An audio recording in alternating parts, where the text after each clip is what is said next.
ओम शांति। ओम शांति।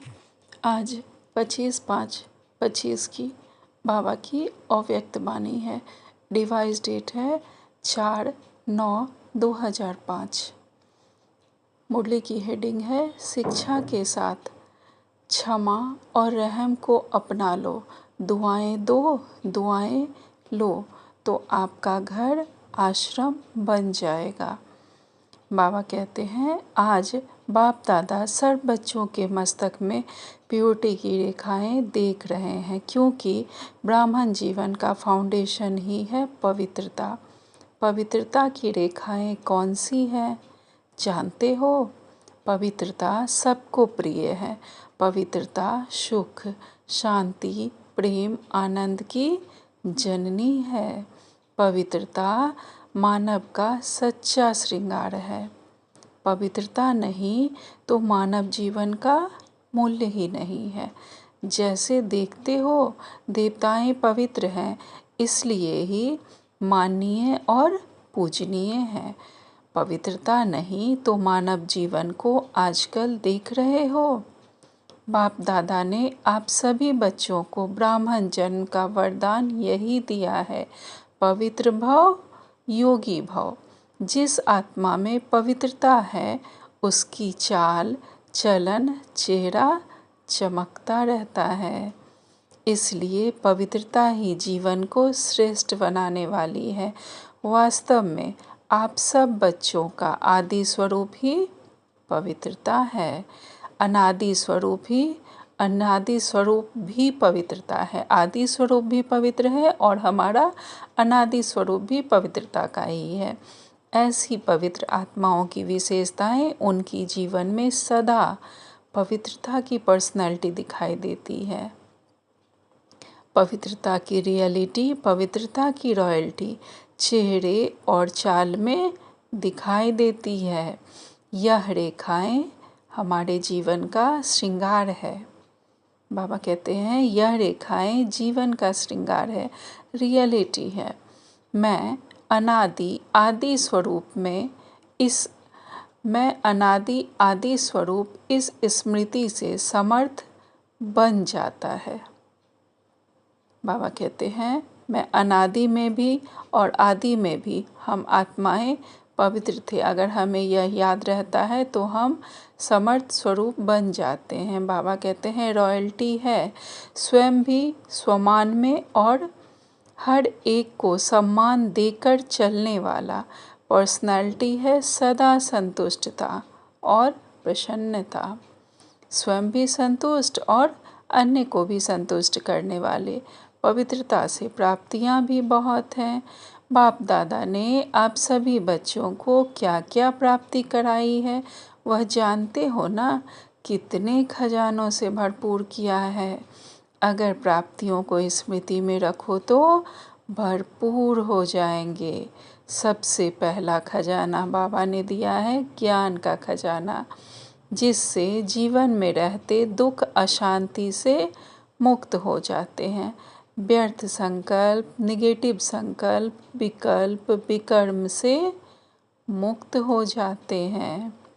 अगर ज्ञान हमारे अंदर है तो हम जीवन में रहते भी दुख अशांति से मुक्त हो जाते हैं, क्योंकि हम ड्रामा के हर राज को समझ जाते हैं कि जो भी हो रहा है एक्यूरेट हो रहा है। साथ ही हम व्यर्थ संकल्प, निगेटिव संकल्प, विकल्प बाबा से योग लगा के हमारे सारे विकर्म दग्ध हो जाते हैं और हम विकर्मों से मुक्त हो जाते हैं। अगर कोई भी व्यर्थ संकल्प व विकल्प आता भी है तो ज्ञान के बल से हम विजयी बन जाते हैं। दूसरा खजाना बाबा ने दिया है याद का, योग का, जिससे शक्तियों की प्राप्ति होती है और शक्तियों के आधार से सर्व समस्याओं को, सर्व विघ्नों को हम सहज पार कर लेते हैं। तीसरा खजाना बाबा ने हम बच्चों को दिया है धारणाओं का, जिससे सर्व गुणों की हमें प्राप्ति हो जाती है। और चौथा खजाना हमारे बाबा ने हमें दिया है सेवा का, जिसकी सेवा करने से उसकी दुआएं मिलती है, खुशी प्राप्त होती है। इतने खजाने बाप द्वारा सभी बच्चों को प्राप्त होते हैं। बाप सभी को एक जैसे ही खजाने देते हैं, कोई को कम कोई को ज़्यादा नहीं देते हैं, लेकिन लेने वालों में फ़र्क हो जाता है। कोई बच्चे तो खजाने को प्राप्त कर खाते पीते मौज करते और फिर मौज में ही ख़त्म कर लेते हैं, अर्थात जितना कमाया उतना खा पी के ख़त्म कर लिया। और कोई बच्चे खाते पीते मौज करते और जमा भी करते हैं, और कोई बच्चे कार्य में भी लगाते लेकिन बढ़ाते भी जाते हैं। बढ़ाने की चाबी है खजाने को स्व के प्रति और दूसरों के प्रति यूज़ करना, स्व की भी सेवा करना और दूसरों की भी सेवा करना, तब हमारा खजाना बढ़ता जाता है। तो बाबा कहते हैं जो यूज़ करता है वह बढ़ाता है। तो अपने आप से पूछो कि यह विशेष खजाने जमा है क्या कहेंगे, हाँ या थोड़ा थोड़ा। जिसके पास यह खजाना जमा है वह सदा भरपूर रहता है। देखो कोई भी चीज़ भरपूर रहती है ना तो हलचल नहीं होती, भरा हुआ बर्तन कभी भी हलचल नहीं करता। तो बाबा कहते हैं देखो कोई भी चीज़ भरपूर रहती है ना तो हलचल नहीं होती, अगर भरपूर नहीं होती तो हलचल होती है, हिलती है। कोई भी चीज़ को अगर पूरी रीति से भर नहीं दो तो वह हिलती है। तो यहाँ भी अगर सर्व खजानों से भरपूर नहीं है तो हलचल होती है। सदा यह नशा रहे कि बाप के खजाने मेरा जन्म सिद्ध अधिकार है, बाप ने दिया है, आपने लिया, तो सब खजाने किसके हुए, हम बच्चों के हुए, आपके हो गए ना।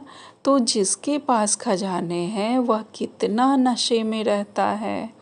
जैसे छोटा सा राजा का लड़का राजकुमार होता है, पता भी नहीं होता है कि बाप के पास क्या क्या खजाना है, लेकिन नशा रहता है कि बाप के खजाने मेरे खजाने हैं, और खजाने की खुशी में रहता है। अगर खुशी कम रहती है तो उसका कारण क्या है, बाप ने तो खजाने दिए हैं, सुना, लेकिन एक है सुनने वाले, दूसरे हैं समाने वाले, अर्थात धारण कर लेने वाले। बाबा ने जो ज्ञान हमें सुनाया समझाया उसको हमने स्वयं में समा लिया, धारण कर लिया, उसका स्वरूप बन गए। तो बाबा कहते हैं लेकिन एक है सुनने वाले, दूसरे हैं समाने वाले। जो समाने वाले हैं वह नशे में रहते हैं।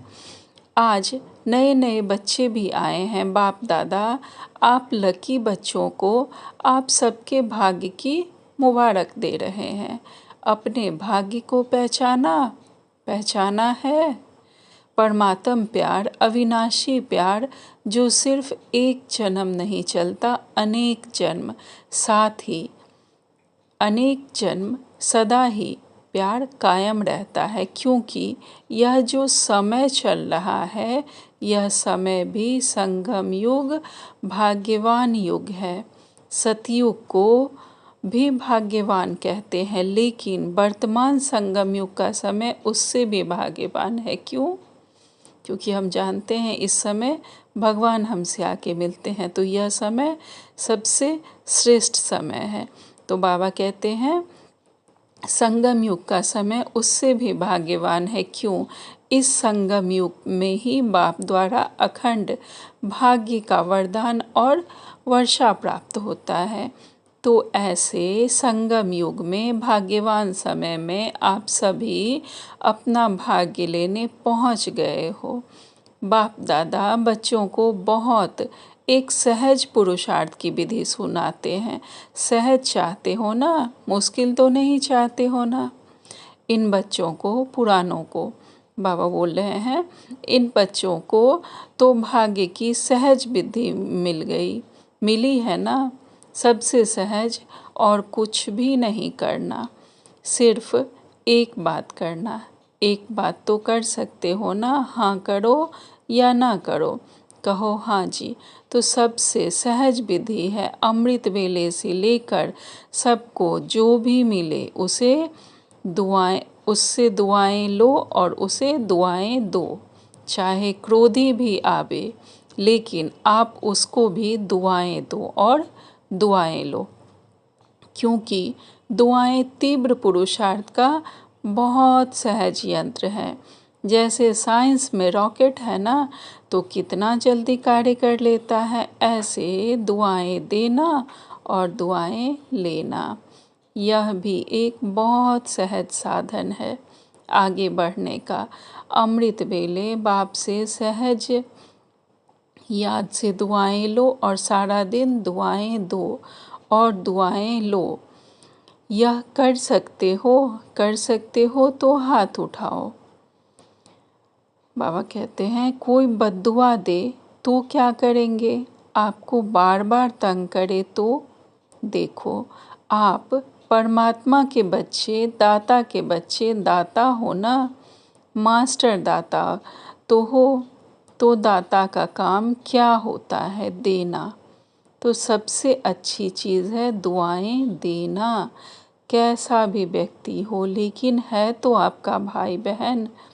परमात्मा के बच्चे तो भाई बहन हो ना, तो परमात्मा का बच्चा है मेरा, ईश्वरीय भाई है, ईश्वरीय बहन है, उसको क्या देंगे, बद्दुआ देंगे क्या? बाप कभी बद्दुआ देता है? देगा? देता है? हाँ या ना? हाँ ना करो, बहुत खुश रहेंगे। क्यों? अगर बद्दुआ वाले को भी आप दुआ देंगे, वह दे ना दे, लेकिन आप दुआ लेंगे तो दुख क्यों होगा? बाप दादा आप आए हुए बच्चों को एक वरदान देता है, वरदान याद रखेंगे तो सदा खुश रहेंगे। वरदान सुनेंगे। वरदान है, अगर आपको कोई भी दुख दे तो भी आप दुख लेना नहीं। वह दे लेकिन आपको लेना नहीं है, क्योंकि देने वाले ने दे दिया, लेकिन लेने वाले तो आप हो ना। देने वाला लेने वाला नहीं, हम देने वाले हैं। चाहे सामने वाली आत्मा कुछ भी बोले, कुछ भी कहे, लेकिन हमें वो नहीं लेना, हमें सिर्फ उससे दुआएं लेनी है। अगर हम किसी को दुआएं दे रहे हैं तो ऑटोमेटिकली हमारा जमा का खाता बढ़ रहा है और हमें दुआएं मिल रही हैं। तो अगर कोई बद्दुआ देता है, कुछ भी बोलता है, तो वो हम एक्सेप्ट नहीं करेंगे। बाबा कहते हैं अगर वह बुरी चीज़ देता है, दुख देता है, अशांति देता है, तो बुरी चीज़ है ना। आपको दुख पसंद है? नहीं पसंद है ना, तो बुरी चीज़ हो गई ना। तो बुरी चीज़ ली जाती है क्या? कोई आपको बुरी चीज़ देवे तो आप क्या ले लेंगे? नहीं लेंगे। तो लेते क्यों हो? ले तो लेते हो ना। अगर दुख ले लेते हो तो दुखी कौन होता है? अगर हम दुख ले लेते हैं तो दुखी तो हम ही होते हैं। तो बाबा पूछते हैं अगर दुख ले लेते हो तो दुखी कौन होता है, आप होते हो या वह होता है? लेने वाला ज़्यादा दुखी होता है। अगर अभी से दुख लेंगे नहीं तो आधा दुख तो आपका दूर हो गया। लेंगे ही नहीं ना, और आप दुख के बजाय उसको सुख देंगे तो दुआएं मिलेगी ना, तो सुखी भी रहेंगे और दुआओं का खाता भी भरपूर होता जाएगा। हर आत्मा से कैसी भी हो, आप दुआएं लो, शुभ भावना, शुभ कामना रखो। कभी कभी क्या होता है, कोई ऐसा काम करता है ना, तो कोशिश करते हैं शिक्षा देने की। कभी कभी ऐसा सिचुएशन होता है कि कोई अगर कुछ गलत करता है, बोलता है, तो हम उसे शिक्षा देने की कोशिश करते हैं। बाबा कहते हैं हम सोचते हैं इसको ठीक कर दो, शिक्षा देते हैं, शिक्षा दो, लेकिन शिक्षा देने की सर्वोत्तम विधि है कि क्षमा का रूप बन के शिक्षा दो। सिर्फ शिक्षा नहीं दो, रहम क्षमा भी करो और शिक्षा दो। पहले तो उसे क्षमा कर देना है, उस पर रहम करना है कि यह आत्मा परवश है, यह रावण के वश में है। बाबा कहते हैं सबसे पहले तो उसे क्षमा करना है, उस पर रहम करना है, फिर उसे शिक्षा देनी है। बाबा कहते हैं 2 शब्द याद रखो, शिक्षा और क्षमा, रहम। अगर रहम दिल बन के उसको शिक्षा देंगे तो आपकी शिक्षा काम करेगी। अगर रहम दिल बन के नहीं देंगे तो शिक्षा एक कान से सुनेंगे, दूसरे कान से निकल जाएगी, शिक्षा धारण नहीं होगी। ऐसे है ना, अनुभव है। आप भी किसका शिक्षक तो नहीं बन जाते, शिक्षक बनना जल्दी आता है, लेकिन क्षमा करना दोनों साथ साथ आना चाहिए। किसी को उसकी गलती तो हम बताने लगते हैं, लेकिन क्षमा हम नहीं कर पाते हैं। तो बाबा कहते हैं पहले तो उसे हमें क्षमा कर देना है, फिर उसने अगर कुछ गलत किया है तो उसे समझाना है। बाबा कहते हैं दोनों साथ साथ चाहिए। अभी से रहम करने की विधि है शुभ भावना शुभ कामना। जैसे कहते हैं ना, सच्चा प्यार पत्थर को भी पानी कर देता है, ऐसे ही क्षमा स्वरूप से शिक्षा देने से आपका कार्य जो चाहते हो यह नहीं करे, यह नहीं हो, वह प्रत्यक्ष दिखाई देगा। अगर किसी को हमने मन से क्षमा कर दिया तो यह इसका अनुभव हम सबको होगा। कोई भी ऐसी आत्मा होती है जो हमें परेशान कर रही है, और अगर उसे हम मन से क्षमा कर देते हैं या क्षमा मांग लेते हैं तो उसमें ज़रूर कुछ न कुछ परिवर्तन दिखाई देता है। तो बाबा कहते हैं आपके रहम दिल बन शिक्षा देने का प्रभाव उसके कठोर दिल को भी परिवर्तन कर देगा। अगर हम रहम दिल बन के किसी को शिक्षा देते हैं तो उसका प्रभाव कैसी भी कठोर दिल आत्मा हो वह परिवर्तित हो जाती है। बाबा कहते हैं तो क्या वरदान मिला, ना दुख देना ना दुख लेना। पसंद है तो अभी लेना नहीं, गलती नहीं करना। जब बाप दुख नहीं देता तो फॉलो फादर तो करना है ना, कर रहे हैं। कभी कभी थोड़ा डांट देते हो, डांटना नहीं, रहम करो, रहम के साथ शिक्षा दो। बार बार किसको डांटने से और ही आत्मा जो है ना वह दुश्मन बन जाती है, घृणा आ जाती है। परमात्म बच्चे हो ना, तो जैसे बाप पतित को भी पावन बनाने वाला है तो आप दुखी को सुख नहीं दे सकते हो। अभी जाकर ट्रायल करना, ट्रायल करेंगे ना तो पहले चैरिटी बिगिंस एट होम। परिवार में अगर कोई दुख देवे तो दुख लेना नहीं है।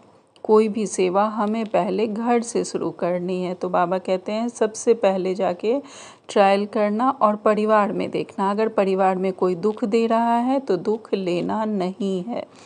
दुआएं देना, रहम दिल बनना पहले घर वालों को करो। आपके घर का प्रभाव मोहल्ले में पड़ेगा, मोहल्ले का प्रभाव देश में पड़ेगा, देश का प्रभाव पूरे विश्व में पड़ेगा। सहज है ना, अपने परिवार में शुरू करो। क्योंकि देखो अगर क्रोध करता है तो घर का वातावरण क्या हो जाता है, घर लगता है यह युद्ध का मैदान लगता है। उस समय अच्छा लगता है, नहीं लगता है ना। आप लोगों के लिए भी है। आज वीआईपीज़ के साथ मधुबन वाले समर्पित भाई बहनें भी सामने बैठे हैं। आज बाबा के सामने कुछ वीआईपीज़ बैठे हुए हैं मधुबन के भाई बहनों के सामने। तो बाबा कहते हैं अपने अपने साथियों से, अपने अपने कार्यकर्ताओं से ना दुख लेना ना दुख देना, दुआएं देना और दुआएं लेना। अगर आप अधिकार से ऐसे समय पर भी दिल से मेरा बाबा कहेंगे, परमात्मा बाबा, मेरा बाबा, तो कहावत है कि भगवान सदा हाजिर है। अगर आपने दिल से अधिकार रूप में ऐसे समय पर मेरा बाबा कहा तो बाबा हुजूर हाजिर हो जाएगा। क्योंकि बाप किस लिए है? बच्चों के लिए तो है, और अधिकारी बच्चे तो बाप सहयोग नहीं दे यह हो नहीं सकता। हम अधिकारी बच्चों को बाबा सहयोग नहीं करे यह तो हो ही नहीं सकता। जैसे ही हम बुलाते हैं बाबा को, बाबा हाजिर हो जाते हैं।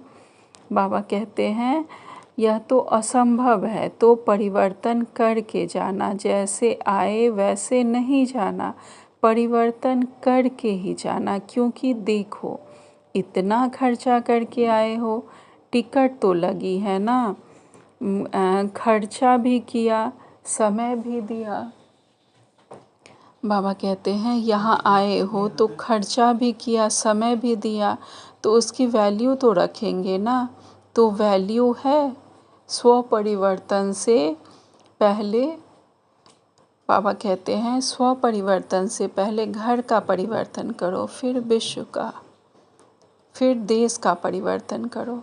आपका घर आश्रम बन जाएगा, घर नहीं आश्रम। वैसे शास्त्र भी कहते हैं गृहस्थ आश्रम, लेकिन आज आश्रम नहीं है। आश्रम अलग है, घर अलग है। तो घर को आश्रम बनाना, दुआएं देना और लेना, यह आश्रम का कार्य है। आपका घर मंदिर बन जाएगा। मंदिर में मूर्ति क्या करती है? दुआएं देती है ना। मूर्ति के आगे जाकर क्या कहते हैं? दुआएं दो, मर्सी मर्सी कह के चिल्लाते हैं। तो आपको भी क्या देना है? दुआ। ईश्वरीय प्यार दो, आत्मिक प्यार दो। अपने घर के सदस्यों को ईश्वरीय प्यार दो, आत्मिक प्यार दो, सबको दुआएं दो। शरीर का प्यार नहीं, आत्मिक प्यार। आज प्यार है, स्वार्थ का प्यार है, सच्ची दिल का प्यार नहीं है। स्वार्थ होगा तो प्यार देंगे, स्वार्थ नहीं होगा तो डोंट केयर। तो आप क्या करेंगे? आत्मिक प्यार देना, दुआ देना, दुख ना देना, ना दुख लेना। बाबा कहते हैं आत्मिक प्यार देना है, दुआएं देना है, ना दुख देना है, ना दुख लेना है। देखो आपको चांस मिला है, बाप दादा को भी खुशी है। इतने जो भी सब आए हैं, भारत के करीब 250 VIPs रिट्रीट में आए हुए हैं। इतने घर तो आश्रम बनेंगे ना, बनाएंगे ना पक्का, कि थोड़ा थोड़ा कच्चा। जो समझते हैं कुछ भी हो जाए, थोड़ा सहन तो करना पड़ेगा। समाने की शक्ति कार्य में लगानी पड़ेगी, लेकिन सहन शक्ति का फल बड़ा मीठा होता है।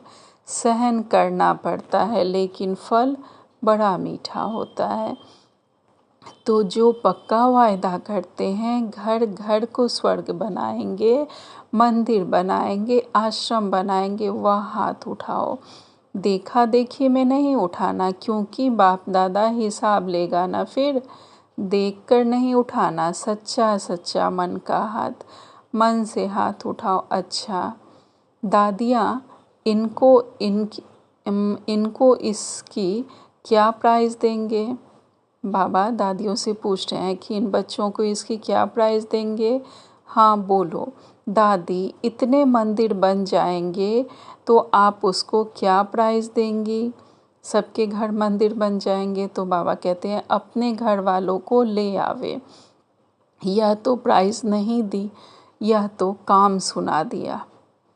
बाबा कह रहे हैं व्यक्त बाप दादा की यह तो प्राइज़ नहीं दी, यह तो काम सुना दिया कि अपने घर वालों को ले आओ। तो बाबा कहते हैं बाबा जो आज्ञा करेंगे। दादियों ने कहा देखो, अव्यक्त बाप दादा कह रहे हैं देखो प्राइज़ तो आपको मिल जाएगी, कोई बड़ी बात नहीं है, लेकिन बोले आप जाने के बाद अपनी धारणा से परिवर्तन करना, और 15 दिन के बाद, मास के बाद अपने रिज़ल्ट लिखना। जो 1 मास भी दुख नहीं लेगा ना देगा, उसको बहुत अच्छी प्राइज़ देंगे। अगर आप आएंगे तो मुबारक है, अगर नहीं आ सकेंगे तो भी सेंटर पर भेजेंगे। अच्छा चारों ओर के देश विदेश के बच्चों की याद बाप दादा को मिली है, चाहे फ़ोन द्वारा याद भेजी, चाहे पत्र द्वारा, चाहे दिल में याद किया है। तो बाप दादा सभी बच्चों को चाहे भारत के चाहे विदेश के रिटर्न में दुआएं और याद प्यार पदम गुना दे रहे हैं।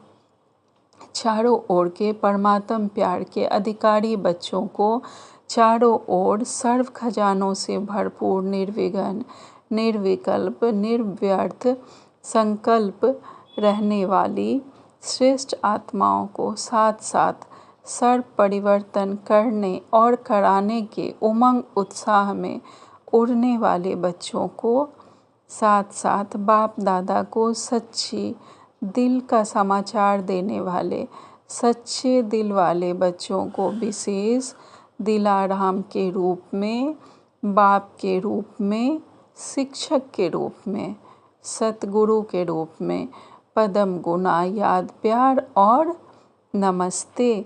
हम रूहानी बच्चों की रूहानी माता पिता बाप दादा को याद प्यार, गुड मॉर्निंग और नमस्ते नमस्ते नमस्ते। शुक्रिया बाबा, आपका लाख लाख शुक्रिया, आपका पद्मा पदम शुक्रिया। आज बाबा ने हम बच्चों को वरदान दिया है, भटकती हुई आत्माओं को यथार्थ मंजिल दिखाने वाले चैतन्य लाइट माइट हाउस भव। विस्तार में बाबा कहते हैं, किसी भी भटकती हुई आत्माओं को यथार्थ मंजिल दिखाने वाले चैतन्य लाइट माइट हाउस बनो। इसके लिए 2 बातें ध्यान पर रहे। हर आत्मा की चाहना को परखना, जैसे योग्य डॉक्टर उसे कहा जाता है जो नब्ज को जानता है, ऐसे परखने की शक्ति को सदा यूज़ करना। जो आत्मा भटक रही है उसे हमें लाइट माइट हाउस बन के उसे रास्ता दिखाना है। बाबा कहते हैं कि पहला तो 2 बातें उसमें ध्यान रखनी है लाइट माइट हाउस बनने के लिए। पहली तो वो देखना है कि उस आत्मा की चाहना को हमें परखना है। जैसे योगी डॉक्टर नब्ज देखकर जान जाता है, वैसे हमें परखने की शक्ति द्वारा उस आत्मा की चाहना, उसे क्या चाहिए, उसे हमें परखना है। बाबा कहते हैं दूसरा पॉइंट देखना है, सदा अपने पास सर्व खजानों का अनुभव कायम रखना, कि उस आत्मा को जो भी चाहिए वो सारे खजाने, वो सारी शक्तियाँ मेरे पास है, मैं उसे दे सकता हूँ। जिस तरह भी मनसा सेवा, वाणी से सेवा, जैसे भी करके हम उसे दे सकते हैं। तो बाबा कहते हैं सदा अपने पास सर्व खजानों का अनुभव कायम रखना। सदा यह लक्ष्य रखना कि सुनाना नहीं है, लेकिन सर्व संबंधों का, सर्व शक्तियों का अनुभव कराना है। लाइट हाउस माइट हाउस बन के हमें आत्माओं को रास्ता दिखाना है, उनकी क्या चाहना है, क्या कमी है, किस आत्मा को क्या ज़रूरत है, वो हमें सुनाने से ज़्यादा कोशिश करना है कि हम उन्हें अनुभव कराएं अपने चेहरे चलन द्वारा। आज बाबा ने स्लोगन में कहा है, दूसरों की करेक्शन करने के बजाय एक बाप से ठीक कनेक्शन रखो।